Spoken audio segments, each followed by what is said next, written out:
VRLA versus normal battery. What's the real difference? 1. Introduction to batteries. 1. Purpose.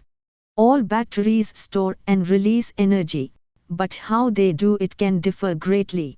In the world of lead-acid batteries, two main types stand out: VRLA, valve-regulated lead-acid, and flooded or normal lead-acid batteries. Both serve similar functions, but their design and maintenance needs are worlds apart. 2. Structure and design. The biggest difference lies in construction. A VRLA battery is sealed and spill-proof, with valves that regulate gas release. A normal battery, on the other hand, is vented and open, allowing gases to escape freely. This means it can leak acid if tilted or overfilled. 3. Electrolyte management. In VRLA batteries, the electrolyte is either absorbed in fiberglass mats, HEM type, or gelled with silica, gel type, making it immobile. Normal flooded batteries contain free liquid electrolyte, which requires regular topping up and careful handling.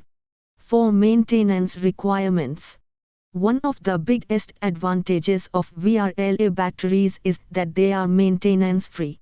There's no need to add distilled water or monitor electrolyte levels. Flooded batteries, however, need periodic maintenance to ensure proper electrolyte balance. 5. Safety and installation. Since VRLA batteries are sealed, they can be mounted in any orientation, even sideways. Normal batteries must be kept upright to prevent spillage and corrosion. 6. Performance and applications. VRLA batteries are preferred in UPS systems, telecom, and solar power setups due to their clean, compact, and safe design.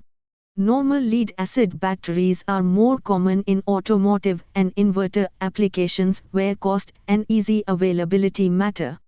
7. Conclusion: choosing the right type. If you want zero maintenance and better safety, go with VRLA. If cost and easy servicing are your priorities, a normal battery might be your pick.